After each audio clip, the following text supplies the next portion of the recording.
এই ব্যাপারটা নিয়ে একবার চিন্তা করে দেখুন। আমাদের পক্ষে কোনোদিন জানা সম্ভব ছিল না যে 7টি আকাশ রয়েছে। আমরা এমনকি জানি না প্রথম আকাশ কোথায় গিয়ে শেষ হয়েছে। আল্লাহ বলেন, ওয়ালাকাদ যায়্যানাস সামাআদ দুনিয়া বিমাসাবিহ, আমি সর্বনিম্ন আকাশকে নক্ষত্র দ্বারা সুসজ্জিত করেছি। সর্বনিম্ন আকাশকে তিনি তারকারাজি দ্বারা সুসজ্জিত করেছেন।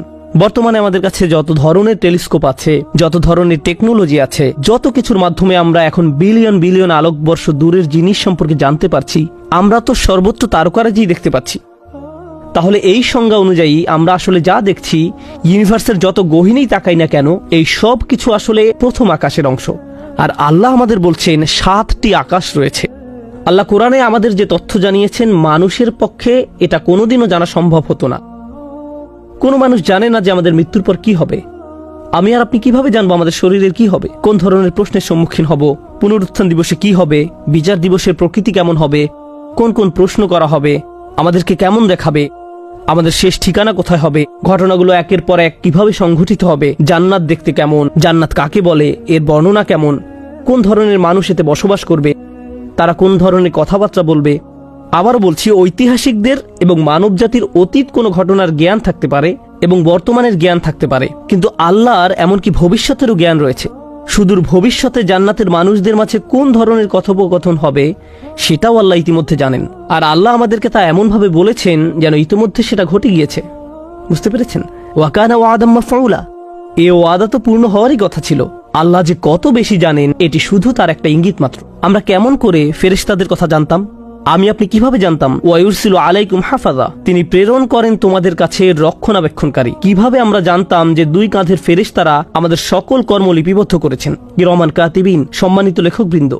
আমরা কিভাবে জানতাম যে আল্লাহর কাছে ক্ষমা চাওয়ার মাধ্যমে আমার আপনার রিজিকের দরজা খুলে যায়? ইস্তাগফিরু রাব্বাকুম ইন্নাহু কানা গফফারা ইউরসিলিস সামাআ আলাইকুম মিদরারা। আমরা কোনোদিনও জানতাম না শুধু আল্লাহর দিকে ফিরলে, তার নিকট ক্ষমা চাইলে আপনি নতুন চাকরি পাবেন, এর ফলে আপনার বাচ্চার স্বাস্থ্য ভালো হয়ে যাবে। এটা আপনার জীবনের এমন সব সমস্যার সমাধান করে দিবে আগে যার কোনো সমাধান খুঁজে পাওয়া যাচ্ছিল না।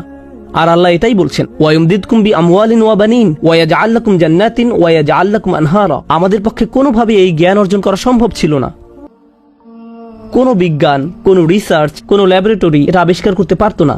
এই জ্ঞান একমাত্র আল্লাহর কাছ থেকে আসা সম্ভব।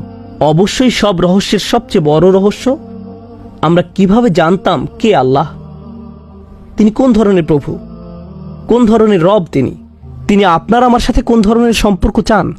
আমরা কোনোদিন জানতাম না। মানুষ বুঝতে পারতো যে একজন রব আছেন, কিন্তু তিনি আসলে কেমন, তিনি কি পছন্দ করেন আর কি অপছন্দ করেন, তিনি আমার কাছ থেকে কি চান, আমরা নিজেরা এই ব্যাপারগুলো কোনোদিন জানতাম না যদি আল্লাহ আমাদের না শেখাতেন। এই আলোচনার হাত ধরে সমীকরণের পরবর্তী অংশটির উপর আলোকপাত করতে চাই। আশা করছি কয়েকটি উপমার মাধ্যমে আমি বিষয়টি আমার এবং আপনাদের সবার নিকট পরিষ্কার করে তুলে ধরতে পারবো। আপনার যদি কখনো শারীরিক অসুস্থতা দেখা দেয়, যেমন সর্দি কাশি বা জ্বর হয়, তখন ডাক্তারের কাছে যান। আর ডাক্তার অবশ্যই মানুষের শরীর সম্পর্কে জানেন, চিকিৎসা জানেন। তিনি আপনার শরীর পরীক্ষা নিরীক্ষা করে বলেন আপনি অমুক রোগে আক্রান্ত। তিনি শরীর চেক করে বলেন আমার মনে হয় আপনার ব্যাকটেরিয়াল ইনফেকশন হয়েছে, বা আপনার শরীরে অমুক ভাইরাস আছে বা অ্যালার্জি আছে, যাই বলুক না কেন। এমনকি হতে পারে ডাক্তার যে চিকিৎসা আপনাকে দিয়েছে তা ভুল। আমরা সবাই জানি এমনটা ঘটে অহরহ।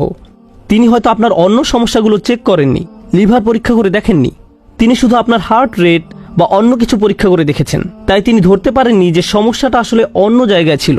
তাহলে আমরা অনেক সময় কোনো বিষয়ের একটি দিকের প্রতি মনোযোগ দেই, কিন্তু জানি না যে একই সময়ে অন্য আরও অনেক কিছু ঘটছে যা এর সাথে সম্পর্কযুক্ত।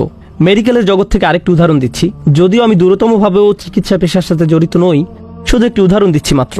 কারো হয়তো হার্টের সমস্যা বা ব্লাড প্রেশারের সমস্যা দেখা দিতে পারে, কিন্তু তাদের উপদেশ দেওয়া হয় খাদ্যাভ্যাস পরিবর্তন করার জন্য, বা কোনো প্রসিডিউর সম্পর্কে উপদেশ দেওয়া হয়। হতে পারে এই সমস্যার অন্যতম মূল কারণ বাসায় প্রচুর প্রেসারে থাকতে হয় বা অনেক ঝগড়াঝাটি হয়, এজন্য প্রচুর চাপের কারণে, উদ্বেগ উৎকণ্ঠার কারণে ব্লাড প্রেশার এবং হার্ট রেটের স্বাভাবিকতা ক্ষুণ্ণ হচ্ছে। সুতরাং মনস্তাত্ত্বিক কিছু হয়তো ঘটছে যা শারীরিক সমস্যা তৈরি করছে। তাহলে দেখা যাচ্ছে রোগ নির্ণয়ের জন্য মাঝে মাঝে আমরা শুধু একটি দিকের প্রতি নজর দিয়ে থাকি, আমরা সকল দিকে দৃষ্টি প্রদান করি না। চলুন মেডিকেলের জগৎ থেকে বাইরে চিন্তা করি। হয়তো আপনি কারো কাছে গেলেন কিছু উপদেশ নেওয়ার জন্য, অথবা কেউ আপনাকে উপদেশ দিল, সে আপনার দিকে তাকিয়ে বলল আমার মনে হয় তুমি সমস্যায় আছো, চলো তোমাকে কিছু উপদেশ প্রদান করি। আর আপনি মনে মনে ভাবছেন, ভাই তুমি আমাকে উপদেশ দিচ্ছ, কিন্তু তুমি তো সত্যিকার অর্থে আমাকে চিনো না, তুমি তো গোটা পরিস্থিতির কথা জানো না, আরও যে কত কিছু আমার জীবনে ঘটছে তার সম্পর্কে তো তোমার কোনো ধারণাই নেই, তুমি তো পুরো সমস্যাটার কথা জানো না, তোমার কাছে এমনকি সম্পূর্ণ চিত্রটাও নেই। আর আপনি যদি তাকে পুরো সমস্যাটার কথা বলেনও, কেউ উপদেশ দেওয়ার পূর্বে কখনো কখনো আপনি হয়তো তার কাছে সম্পূর্ণ সমস্যাটা খুলে বলেন, এমনকি সে আপনার কাছ থেকে পুরো ব্যাপারটা শোনার পরেও আপনি যেভাবে যান সেভাবে সে হয়তো বুঝেনি। তারপর সে আপনাকে উপদেশ দিলে আপনি বলেন, আমার মনে হয় তুমি এখনো ভালোভাবে উপলব্ধি করতে পারোনি। বুঝতে পারছেন? তাহলে এমনকি কেউ যদি কখনো আমাদের উপদেশ দিতে চায়, উপদেশটা হয়তো আমাদের সমস্যার পরিপূর্ণ উপলব্ধির উপর ভিত্তি করে নাও হতে পারে, আর ব্যাপারটা হতাশা তৈরি করতে পারে, কারণ আমি যা বোঝাতে চাচ্ছি সে তা বুঝতে পারছে না। এর আরেকটা উদাহরণ হলো, এমনকি আমাদের নিজেদের ক্ষেত্রেও যদি কোনো সমস্যায় পড়েন, আপনার বুদ্ধি হয়তো নির্দিষ্ট কিছু উপায় অবলম্বন করে সমস্যা থেকে মুক্তির একটা পথ বাতলে দেয়।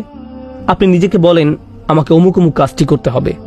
নিজেকে যে উপদেশই দেন না কেন, যেহেতু আপনি ক্লান্ত, উদ্বিগ্ন, রাগান্বিত এবং অন্য আরও হতাশাও রয়েছে, ঠিক এমন মুহূর্তে নিজেকে এক ধরনের উপদেশ প্রদান করেন। কিন্তু যদি ঠান্ডা মাথায় চিন্তা করতেন, তাহলে হয়তো নিজেকে সম্পূর্ণ ভিন্ন উপদেশ দিতেন, অথবা যদি নিজেকে একটু চিন্তা করার সুযোগ দিতেন, তাহলে হয়তো এমন অনেক বিষয় বিবেচনায় নিতেন যা তখন নেননি। অন্য কথায়, আমরা যখন নিজেদেরকে কোনো সমাধানের পথ বাতলে দেই, এমনকি আমরা যখন নিজেদেরকে কোনো উপদেশ দেই, সেটাও হয় পক্ষপাতদুষ্ট। আমরা এমনকি নিজেদেরকেও সম্পূর্ণ নিরপেক্ষ উপদেশ প্রদান করতে পারি না। আমরা এমনকি এই কাজের যোগ্যও নই। বন্ধু বা পরিবারের কোনো সদস্য আপনাকে আংশিক উপদেশ দিতে পারেন, আপনি নিজে নিজেকে আংশিক উপদেশ দিতে পারেন। যে কারণে আমি এই সমস্ত উদাহরণ আপনাদের নিকট তুলে ধরছি তা হলো, যখন আল্লাহ বলছেন তিনি সবকিছু জানেন, তিনি আমাদেরকে উপদেশ প্রদান করেন, قد جاءتكم موعظة من ربكم, তোমাদের নিকট তোমাদের রবের পক্ষ থেকে উপদেশ বানিয়ে এসেছে। আল্লাহ তার নিজের সম্পর্কে বলছেন, ওয়ায়ুআল্লিমুকুমুল্লাহ, আল্লাহ তোমাদের শিক্ষা দিচ্ছেন, আল্লাহু বিকুল্লি শাইইন আলিম, আর আল্লাহ সব কিছু জানেন।